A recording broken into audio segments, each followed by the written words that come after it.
دیکھیے قرآن مجید کے اندر 6666 آیات جن سے احکام شرعیہ دینیہ ثابت ہوتے ہیں، ان کی تعداد صرف 500 ہے۔ باقی 6166 آیات دیگر موضوعات پر، مناقب پر، فضائل پر، قصص پر، ترغیب پر، ترہیب پر، پچھلی امتوں کے تذکروں پر، پچھلی امتوں اور پچھلے نبیوں کے تذکروں پر، حتیٰ کہ پچھلی امت کے ولیوں کے تذکروں پر، اصحاب کہف کے تذکرے پر، نہ صرف اصحاب کہف کے تذکرے پر، جو اصحاب کہف کے پیچھے کتا چلا اس کے تذکرے پر، اس کتے کے بیٹھنے پر اور اس کے بیٹھنے کے سٹائل پر، حیات جلوس پر، وَقَلْبُهُمْ بَاسِطٌ ذِرَاعَیْهِ بِالْوَسِیدِ، اللہ کہتا ہے ان کا کتا غار کے دھانے پر اپنے بازوؤں کو پھیلا کر کے بیٹھا ہوا ہے۔ تو اب بتائیے کہ کتے کے بیٹھنے کے سٹائل کو بیان کرنے کا مقصد کیا تھا؟ اگر دین صرف نماز، روزہ، حج، زکوٰۃ اور ان امور کا ہی نام ہے تو پھر کتے کے نہ صرف بیٹھنے کا تذکرہ کیا بلکہ اس کی حیات جلوس کا بھی تذکرہ کیا، ذراع ایک بازو نہیں دونوں بازوؤں کا تذکرہ کیا کہ وہ اپنے دونوں بازوؤں کو پھیلا کر کے غار کے دھانے کے آگے بیٹھا ہوا ہے۔ تو معلوم ہوا کہ صرف نماز، روزہ، حج، زکوٰۃ ہی مقصود نہیں ہے، قرآن مجید کی 500 آیات سے یہ احکام ثابت ہوتے ہیں، باقی 6166 آیات دیگر موضوعات پر۔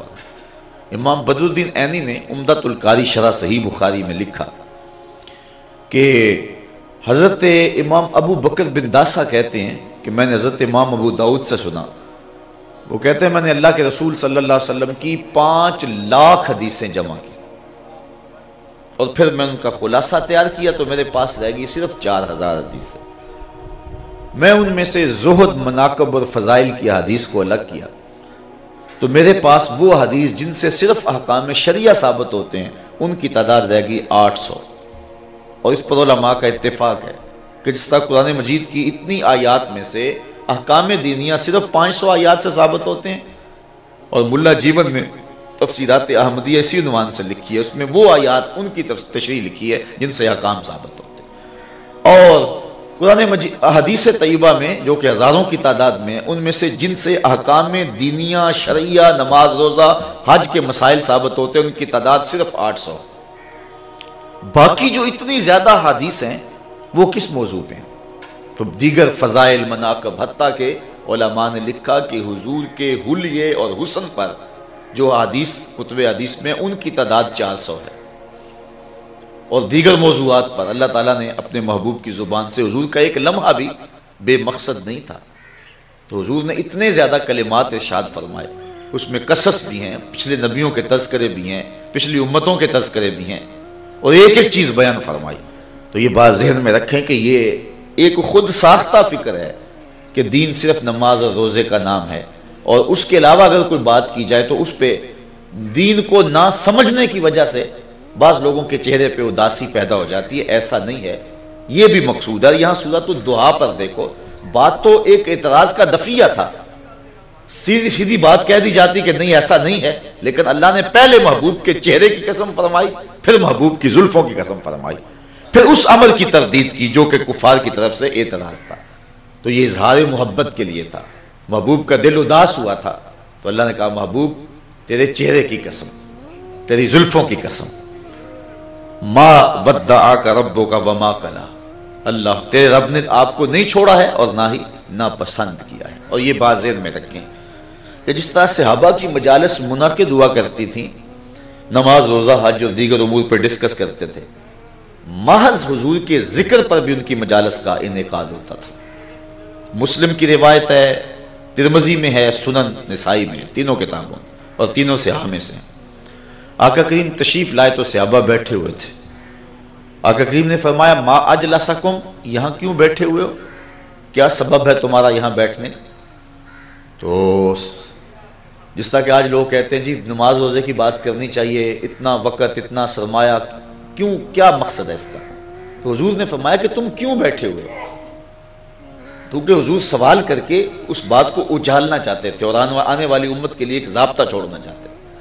تو صحابہ نے عرض کی جلسنا نذکر اللہ و نحمدہ علی ما ہدانا للاسلام و من بک علینا، آج ہم اس لیے بیٹھے ہیں کہ اللہ نے آپ کی صورت میں ہمارے اوپر جو کرم کیا ہے ہم اس کا ذکر کریں۔ اللہ تعالیٰ نے جو آپ کی صورت پہ ہمارے اوپر کرم کیا اور ہدایت اسلام دی، اس پر ہم اللہ کا ذکر اور اس کا شکر ادا کرنے کے لیے آج یہاں بیٹھے۔ حضور نے فرمایا صحابہ تم قسم اٹھاتے ہو کہ اسی لیے بیٹھے ہو؟ صحابہ نے عرض کی اللہ کی قسم ہم اسی لیے بیٹھے ہوئے۔ پھر فرمایا میں کسی تہمت کی وجہ سے تم سے قسم نہیں لی، تمہارے قول کی صداقت پر مجھے کوئی شک نہیں تھا کہ اس شک کو دور کرنے کے لیے تم سے قسم لی، بلکہ ماجرا کچھ اور تھا۔ تم یہاں بیٹھے ہوئے تھے، میں حجرے میں تھا، اتانی جبریل، میرے پاس اندر جبریل آئے اور انہوں نے کہا محبوب ذرا باہر تو نکل کے دیکھو کیا ہو رہا ہے۔ ان اللہ یباہی بکم الملائکہ، یہ لفظ مسلم کے ہیں، بے شک اللہ تعالیٰ تمہارے اس عمل پر فرشتوں میں فخر فرما رہا ہے۔ اب وہ عمل کیا تھا کہ وہ مل بیٹھ کر کے حضور کی صورت میں جو کرم نوازی ہوئی تھی اس کا ذکر کر رہے تھے۔ اور حضرت حسان بن ثابت بول رہے تھے منّا علینا ربنا ام باس فینا محمدا، ہمارے رب نے ہمارے اوپر احسان کیا ہے کہ حضور عطا کر دی۔ اسی عربی کو اردو میں ڈھالیں تو لفظ یوں ہوں گے فضل رب العلا اور کیا چاہیے، مل گئے مصطفیٰ اور کیا چاہیے، منّا علینا ربنا ام باس فینا محمدا۔ تو یہ ایک مقصود ہے، تو بات یہ ضمن میں آ گئی، تو اللہ نے محبوب کے چہرے کی قسم فرمائی اور محبوب کی زلفوں کی قسم فرمائی۔ چہرہ اتنا حسین تھا، یا حضرت عائشہ رضی اللہ تعالی عنہ کہتی ہیں کان رسول اللہ صلی اللہ علیہ وسلم احسن البشر قدما، کہتے ہیں جتنے قدم اور پاؤں حضور کے سونے تھے زمانے میں کسی کے نہیں تھے۔ یہ حضرت ام المومنین فرماتی ہیں۔ تو میں کہتا ہوں جس کے قدم اتنے سونے ہوں گے اس کا چہرہ کتنا حسین ہوگا۔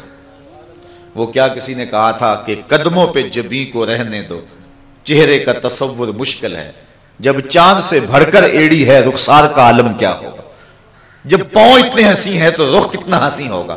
اور حضرت ابو ہریرہ سے پوچھئے، فرماتے ہیں کل قمر لیلۃ البدر لم ارا قبلہ ولا بعدہ مثلہ، کیا پوچھتے ہو حضور کے چہرے کا، 14ویں رات کا چمکتا ہوا چاند تھا حضور کا چہرہ۔ پھر کہتے ہیں نہیں نہیں نہیں، حضور جیسا نہ پہلے دیکھا نہ بعد میں دیکھا۔ حضرت حسان بن ثابت بولے دیکھتے کیسے، کسی ماں نے جنم دیا ہوتا تو دیکھتے، خدا نے وہ سچائی پن چھڑیا جدے وچ محمد نو ٹالیا سی۔ یہ ہنسی پہ کر تراشا، اتنا ہنسی، اذا سرا استنار وجہہ، حدیث کے اندر لفظ ہیں جب حضور مسکراتے تو چہرے کی لکیروں سے نور نکلتا، اذا ضحک یتلالع فی الجدر، اور جب حضور مسکراتے تھے سامنے والی دیواروں پہ عکس پڑا کرتا تھا۔ غزوہ احد میں حضور کے دانت کا ایک کونا شہید ہو گیا تھا۔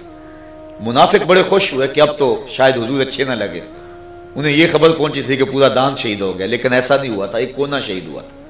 حضور جب منبر پہ جلوہ فراز ہوئے اور منافق طاق میں تھے کہ شاید اب حضور بولیں تو دانت کا کونا شہید ہے تو شاید اچھے نہ لگے۔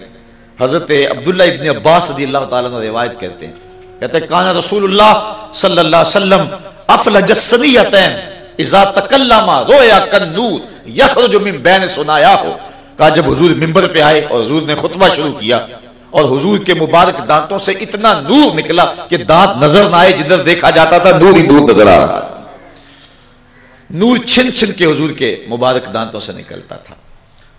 تو یہ ہے حضور کا جمال جہاں آرا جس کی قسم میرا اللہ فرما رہا ہے۔ کہا ودھا، پھر چہرہ خوبصورت، حضور نبی رحمت صلی اللہ علیہ وسلم کے چہرے کے بارے میں، رنگت کے بارے میں حضرت ابو طفیل کہتے ہیں یہ صحابہ میں سب سے آخر میں وصال ہوتا ہے ان کا، 110 ہجری کو۔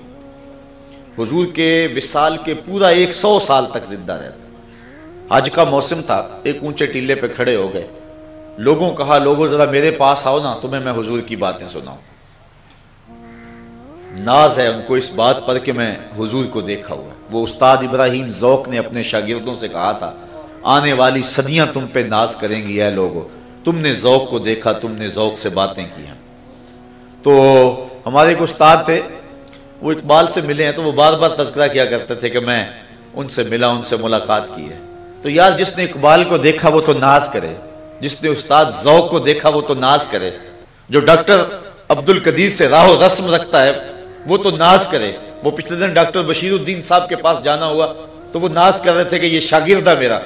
تو جو ہے وہ جس کے شاگردوں میں یا جس کے دوستوں میں یا جس کی مجلس کے اندر کوئی ایسا شخص ہو وہ تو ناز کرے، جس نے استاد ذوق کو دیکھا ہو وہ ناز کرے۔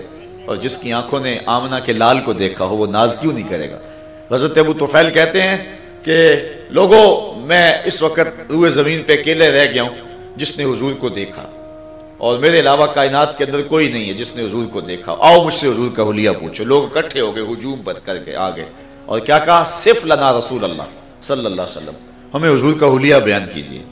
تو انہوں نے 3 لفظوں میں حضور کا حلیہ بیان کیا۔ کان رسول اللہ صلی اللہ علیہ وسلم ابیض ملیحن مقصدہ، کا ایک تو چٹے رنگ کے تھے، دوسرا نمکین حسن تھا، اور تیسرا ہر معاملہ اور ہر اعضاء میں توازن تھا، اعتدال تھا۔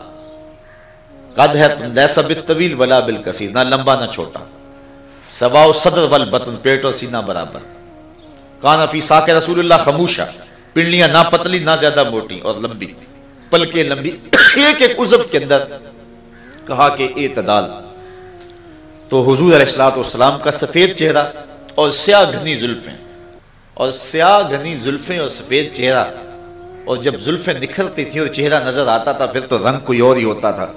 بلکہ حضرت عائشہ رضی اللہ تعالیٰ عنہ سے روایت ہے اس عنوان سے، وہ کہتی ہے کہ حضور نے کالی چادر زیب تن کی اور بکل مار کے مجھے کہا کیفا ترینی یا عائشہ، عائشہ بتاؤ کیسا لگ رہا ہوں۔ آج حسن خود ہی ناز میں آ گیا نا، کہا کیفا ترینی یا عائشہ، عائشہ بتاؤ کیسا لگ رہا ہوں۔ تو ام المومنین کہتی ہیں کہ میں نے عرض کی حضور چادر کی سیاہی نے چہرے کی سفیدی کو نکھار دیا، اور چہرے کی سفیدی نے چادر کی سیاہی کو نکھار دیا۔ تو کہا قسم ہے محبوب چاشت کی طرح چمکتے ہوئے چہرے کی، واللیل اذا سجا، اور رات کی جب وہ پردہ ڈالے، ما ودعاک ربک وما قلا، تمہارے رب نے تو تمہیں چھوڑا اور نہ ہی تمہیں مکرو جانا، وللآخرۃ خیر لک من الاولی، اور بے شک آنے والی گھڑی گزری ہوئی گھڑی سے آپ کے لیے بہتر ہوگی۔ یعنی ہاں آنے والا لمحہ آپ کی عظمتوں اور رفتوں کا ڈنکا بجاتا ہوا ہے۔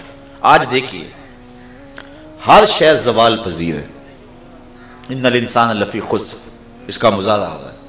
اقدار عالیہ فنا پذیر ہے، اخلاق حسنہ فنا پذیر ہے۔ آپ دیکھیں خون سفید ہوتے چلے جا رہے ہیں، اخلاقی قدریں پامال ہو رہی ہیں۔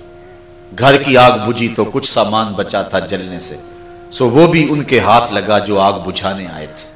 یہ معاشرے کی عکاسی کسی نے کی ہے۔ ہر شے نیچے جا رہی ہے لیکن ذکر رسول اوپر جا رہا ہے۔ یہ دیکھیے، یہ وللآخرۃ خیر لک من الاولی کا ظہور ہے، یعنی ہر شے زوال پذیر ہے۔ اچھائیاں، نیکیاں، تقوی، طہارتیں، انسانی جذبے، اقدار عالیہ، اخلاق حسنہ، سب کچھ نیچے جا رہے ہیں، لیکن ایک ذکر رسول ہے کہ جو اوپر جا رہا ہے، جن کے اندر سینکڑوں لاکھوں باتیں موجود ہیں لیکن لبوں پہ ذکر رسول کے ترانے پھر بھی۔ تو یہ میرے رب کا وعدہ ہے، وَلَلْآخِرَةُ خَيْرٌ لَكَ مِنَ الْأُولَى، اے محبوب ہر آنے والی گھڑی تیری گزری ہوئی گھڑی سے بہتر ہوگی۔ وَلَسَوْفَ يُعْطِيكَ رَبُّكَ فَتَرْضَىٰ، اور ان قریب آپ کا رب آپ کو اتنا دے گا کہ آپ راضی ہو جائیں گے۔ فَتَرْضَىٰ، آپ راضی ہو، اتنا عطا کرے گا، اتنی کرم نوازی آپ پہ ہوگی کہ آپ راضی ہو جائیں گے۔ مسلم شریف کی روایت ہے، ایک دن حضور نے ہاتھ اٹھائے اور اللہ کی بارگاہ میں عرض کی اللہم امتی امتی فبکا، اے اللہ میری امت، اے اللہ میری امت، اور ساتھ ہی رو پڑے۔ اللہ تعالیٰ نے فرمایا یا جبریل اذهب الی محمد وسل ما یبکیہ وربک عالم، جبریل جلدی جا میرے محبوب کو میرا سلام کہہ، اور محبوب سے پوچھ کہ محبوب کیوں روئے ہو۔ وربک عالم، جبریل سنو میں جانتا بھی ہوں کہ میرا محبوب کیوں رویا ہے، لیکن تم ذرا پوچھ کر کے آؤ۔ تو جبریل امین حاضر خدمت ہوئے اور عرض کی حضور آپ کیوں روتے ہیں؟ تو حضور نے جواباً فرمایا کہ جبریل میں خود نہیں روتا، مجھے امت کا غم رلاتا ہے۔ تو پھر یہ آیت کریمہ نازل ہوئی، جبریل پھر گئے، واپس آئے تو یہ آیت لے کر آئے وَلَسَوْفَ يُعْطِيكَ رَبُّكَ فَتَرْضَىٰ، اللہ نے کہا محبوب پریشان نہ ہو، جہاں جو کہو گے ویسے ہی کر لیں گے، ہم نے آپ کو راضی کرنا ہے۔ اور حدیث میں تھا جب یہ آیت آئی تو حضور نے فرمایا اِذًا لَا